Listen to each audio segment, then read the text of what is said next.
This is a Film Stories original podcast.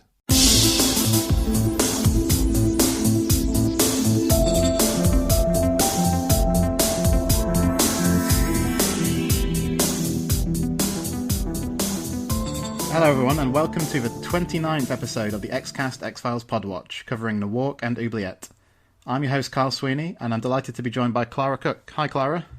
Hi Carl. It's good to speak to you again, Clara. I think the last time we spoke was when we gave the Calasari a bit of a slaughtering. Yeah, so, definitely. Inexplicably became one of the most popular podcasts so far. So, yeah, we'll have to see if we find either of these two any more interesting. But before we start talking about The Walk, what are your current thoughts, Clara, on Season 11? How are you feeling about that? So I think I'm probably out of the ordinary amongst the Xcast group because I'm not massively positive about Season 11, I have to say. I'm cautiously optimistic, perhaps, maybe is a better way of putting it. I am looking forward to seeing Mulder and Scully again and to hearing more about, learning more about the mythology, and it ended on a cliffhanger. I want to know where it's going to go. I also feel the little bit that they have to do really well now. It's going to be the last one, I think, probably. Just because Gillian Anderson has a lot of other creative projects, and so I assume she probably might not come back. And unless they take it on with other characters, which I think will be very hard to do, I think then they're going to have to go out on a high. So there's a lot of pressure there for the writers and the directors and for Chris Carter. So I can't say I'm massively excited just yet, but we've got a ways to go. So I think I'll probably get more excited closer to the time. Yeah, I think that's fair. I think I'm also, I'm not that excited at the minute, but come Christmas time, I'm sure I'll be at a fever pitch of excitement, but time will tell.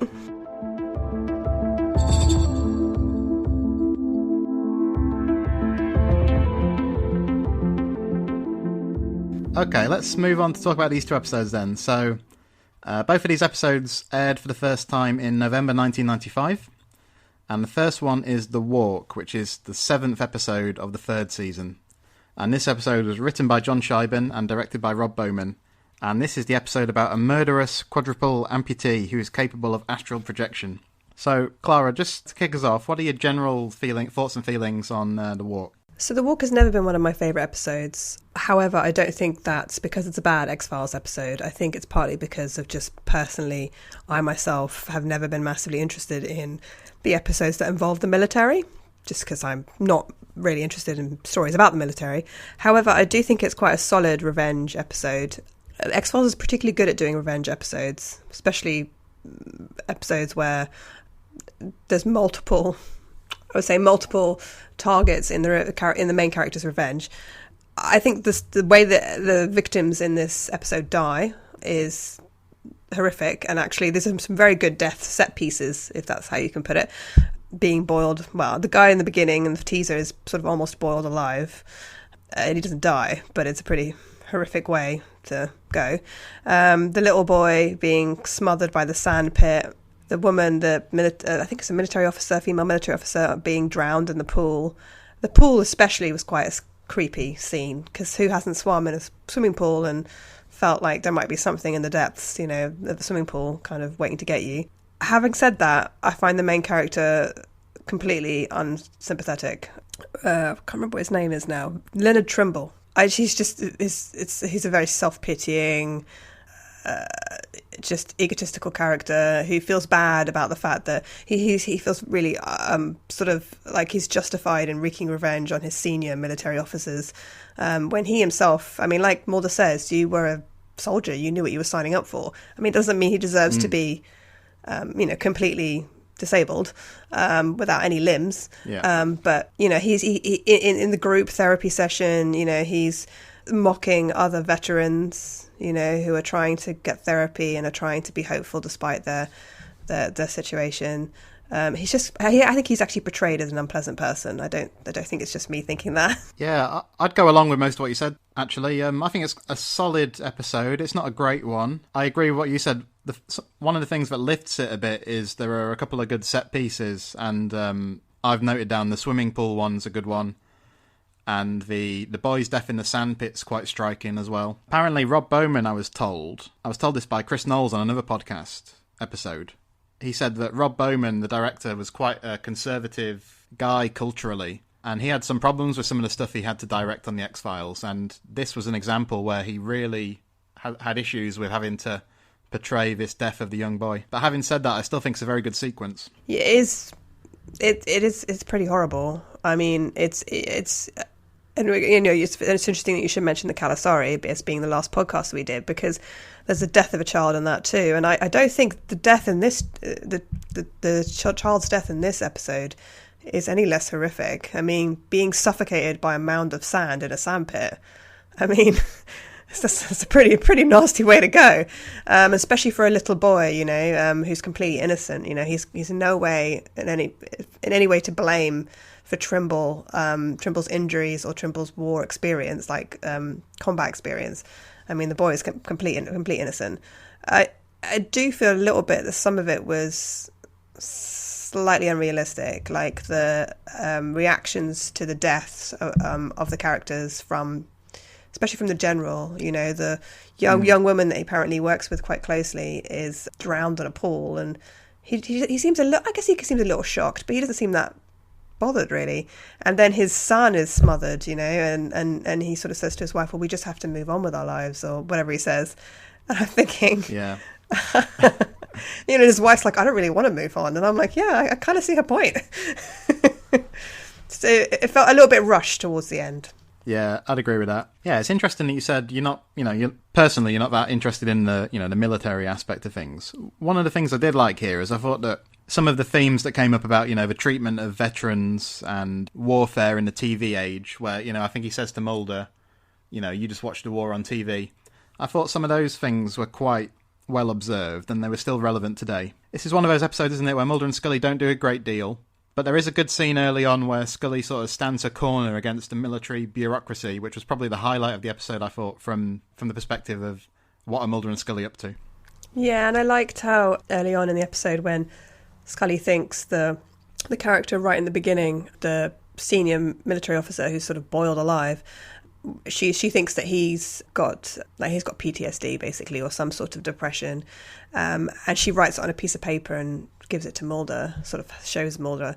I like that sort of little moment. They're working in sync with each other. They may have differing views, but it's like they know how to interrogate a suspect, or they know how to interview a witness together. I thought it was good. I also like to see Willie Garson, who plays Roach Freely, and he's an actor that's also in the Goldberg variation. And I like that actor. I think he's a good actor. I think he was a little bit wasted in this episode. He didn't have a huge amount to do, and then he ends up dying another pretty horrific death, to be honest. I've heard a few people really take against this episode and really sort of slag it off, but I don't really see what there is to hate here. But I do get why somebody would just not really be interested in rewatching this. If you're not that impressed by the set pieces, and if you're more interested in Mulder and Scully, I can see why this would be an episode you'd skip on a rewatch. Yeah, I mean, it's a solid piece of storytelling though. So in terms of I can see what you're saying. From a fan's point of view, it might not be your favourite, and you might not rewatch it because there's so many other episodes to choose from, isn't there? But in terms of an actual story, an actual X-File, I think it's a pretty solid piece of storytelling. And I may take issue with the main character, but he has got motivations that are understandable. The episode itself made sense, basically. And you can't always say that for all the X-Files episodes. Indeed. Some of them you wonder, why this person's doing this and what's going on. But I didn't. I kind of took it as I was shown it, and I kind of understood it. And I mean, even though I knew the deaths were coming along, I was still like, oh no, don't get in the pool, or like, oh no, don't play it next to that mountain of sand. I mean, I still felt like a little clench on my stomach. So that's good writing. And just before we wrap up on The Walk, so I mentioned at the outset that this was written by John Scheiben, and it was his first script for the series, and he would go on to write some questionable episodes later on. And I think this is probably one of his more solid outings. He would later go on to do Teso dos Pictures, and El Mundo Gira was one of his as well. He did some good stuff. The Pine Bluff variant's quite a nice one, I think, and this one's okay. Yeah. But so it's significant for the debut of John Scheiben as a writer as well. I'll just wrap up then by saying, I think it's quite a solid piece of supernatural revenge. If anything, its effect is probably a bit blunted because we've had quite a lot of supernatural revenge stories up until this point, even in the third season alone. So It's maybe not the most original tales, but it does what it sets out to do fairly effectively, I think.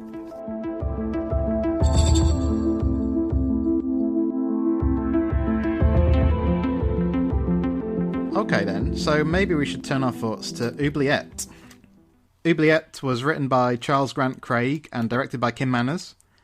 And this is the episode in which a 15-year-old is abducted and Mulder and Scully meet a woman with some kind of psychic connection to the victim. So what are your general thoughts, Clara, on Oubliette? So I think the first few times I watched Oubliette when I was younger, I found it very scary, but I found a lot of the characters quite frustrating, and I think I just didn't really enjoy it that much. As an adult, watching it as an adult, rewatching it, I actually really enjoyed it, and I think it's a pretty good episode. It's very well directed. There are some really good scenes, really good lighting.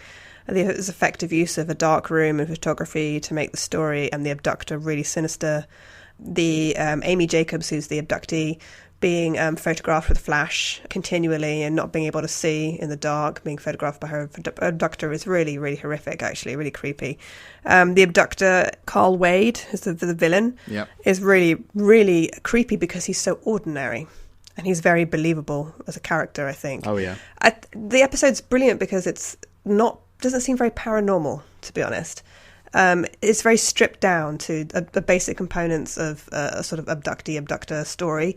And even the post-victim, the older victim, Lucy Householder, there's a paranormal element there. She's connected to Amy Jacobs, but it just doesn't seem very paranormal, and it's in its ordinariness is the word I'm trying to say. It's sort of stripped down kind of storytelling makes it all the more sort of tragic, actually, more sinister. And Lucy Householder is not a very sympathetic character. She's a real victim and she's traumatized, but she's also has no real interest in helping Amy Jacobs. And even when she dies at the end, it's not even clear that she really knows that she's being sacrificed. And I like that. I like that about her. She's trying to get back into the community. She's trying to rebuild her life. She doesn't really want to get involved with the X-Files and with Mulder and with Carl Wade. And I thought that was actually quite believable. It's very rare that in the X-Files that they have characters who sort of outright refuse to help Mulder and Scully. They might have people who are part of an institution or part of the mythic storyline in the sense that, like, the syndicate or something. They might have law enforcement refuse to help them, but it's very rare that they have like a witness refuse to help them. And she really, throughout the whole episode, she just keeps saying, no, like, leave me alone. And I kind of like that. She's an unsympathetic but also a sympathetic character, which is quite believable. Yeah, I think this is a brilliant episode, actually. Whenever the discussions about which episodes are underrated or which episodes have not been seen widely enough, this is normally the one I throw into the discussion because I think it's excellent. For a lot of the reasons you said, basically. I've written down the word ordinariness as well of the killer. I think that's very effective. Yeah, Tracy Ellis is the actress who plays Lucy, and I find her performance and the character just fascinating for the reasons you said, really, that her situation obviously invites enormous sympathy on behalf of the viewer for her, but then her performance and the things the character does just kind of put barriers to that all the way through, and it's, as a viewer, it's quite tricky to navigate. As you say, I'm interested that you said you didn't find it that interesting when you were younger, but watching it, a few more times over the years, it's sort of grown on you. And I think some of that may partially be because of that character of Lucy. There's a great scene here. What I like is that you've got the whole Samantha Mulder thing, which goes unspoken for most of the episode. As viewers, we're aware of Mulder's history with Samantha, but it's not actually voiced until Scully confronts him about it. And there's a great moment where he comes back at her and he says, "Not everything I do or say or think or feel is about my sister." And I just thought it was such a very keenly observed exchange between them. It had real depth, I thought. Yeah, it's important, that bit, because it's showing that the script writers are writing real, fleshed out, like many-dimensional characters. That Mulder can't be simply reduced down to a series of impulses. His motivations for things can't always be explained so clearly. If he was a cartoon-type character, in another show perhaps, they would just explain it away as that, of course he sympathises with Lucy because she's, he's thinking of his sister being abducted. But actually what they make clear in this episode is that he sympathises with Lucy because he's a good person, because he can see that she's tried to rebuild her life and he feels bad for her. He's horrified by what she went through, and because he's imaginative, And I mean, even Scully sympathises with Lucy. She's just not able to see the paranormal connection, so she thinks Lucy's somehow criminally involved. But even at the end, it's quite clear that Scully sympathises with Lucy. She feels bad about it. And by not making it all be about Mulder's sister, by Mulder actually saying, not everything is about my sister, I can empathise with this person, I can, investigate this crime without being attached to my past history, I think as the writers sort of saying, well, this is a fully dimensional, fully fleshed character who's not going to be reduced down to a simple set of impulses. Yeah, and that scene's great because it compares to an earlier scene in the episode Conduit right at the start of the series, which is another case about a missing girl. But in that instance, Scully says, basically the same thing, you're chasing after your sister. And it's more appropriate there that they don't get into quite as deep a discussion at the beginning of the series because, we're still learning about them and their relationship hasn't developed. Yeah, but by this point, they've been through a lot and the writers know them inside out by this point, I would say. And that exchange just feels right at this point of the series. But it's bolstered because David Duchovny's so good in this episode, I think, as a whole. I think it's one of his best performances, actually, in Oubliette for Duchovny. Yeah. I think he's brilliant. I think that bit where he goes to try and put his hand on Lucy to prevent her from walking out the room and she sort of says, don't touch me, I don't like to be touched. And the expression on his face is just, I just thought was, really well acted. He looks kind of, takes a step back, but he also looks a little bit horrified, like he feels like he's done something wrong, but he also is kind of really keen to find out like what she knows so they can rescue Amy. And his attempt to resuscitate Amy at the very end, and Scully sort of saying she's gone, like stop, basically stop giving her mouth to mouth, and how desperate he is to resuscitate her. It just feels very natural. It feels very much like something that Mulder would do. I mean, he naturally has an affinity with outsiders and people he perceives have been failed by the system or have been a victim of a crime. I don't think that's all just to do with his sister. That's who he is as a person. And the whole setup is really good. I mean, the location of the cabin, the way it's filmed, the water, the idea that one character drowns on dry land to save the other one who's actually in water. That was just really clever, I think. Yeah, I think if one thing I would say is that if we compare this to The Walk, I mean, they're not an obvious point of comparison other than the fact they come one after another, but The Walk had some good standout set pieces, but this is a much more unshowy episode, and I think it's to this episode's benefit that it's not too insistent that you find things, thrilling or relatable necessarily. It just sets out, it does what it does brilliantly. It just sort of works its way into your affections is what I found. Over the years, this has just risen in my estimation, And it's nice as well to see some of the actors that we're going to see again. So the lady that plays Lucy Householder, his name, I cannot remember, what's her name? Tracy Ellis, that's it, yes. She's going to be, later on, she's going to be Audrey Pauly in the 9th season, I think, who's another very... what appears to be kind of like a slightly traumatized character, but also a very sympathetic one. And I completely forgot, but when I first started watching the episode, I was like, the Amy Jacobs came on screen. It's the first thing you see in the teaser. Is Jewel State, I think that's how you say her name, who played Kaylee in Firefly. And it was really delightful to see a young Jewel State, basically, knowing that she's going to go on to be in Firefly and in the movie Serenity later in later years. Yeah. So I was like, oh my God, it's Kaylee. So that was quite exciting as well. It's a good episode, and it's a sad one, but it's a good one. Yeah, I would just finish maybe by saying that if there are any fans out there who skip this on a rewatch, I don't think you should skip it next time. I think you should take a look at it because it may be one that holds up a lot better than you may have remembered. Would you agree with that? Yeah, Laura? Definitely. I think it. If you watched it when you were younger, when you were a teenager, and you were perhaps maybe looking for something else from the X-Files then, which is fine. If you watch it again as an adult, I think you're going to... It's a more of an adult episode with adult themes, so I think you'll enjoy it now. Yeah. tomorrow on the X-Files Podwatch, the episodes being discussed are Nisei and 731. In the meantime, you can find us on Twitter at the X_cast, and you can find us on Facebook. Our Facebook group is called X-Files Basement, the Xcast podcast fan group. I just wanted to say thank you to you, Clara Cook, and until next time, listeners, trust no one.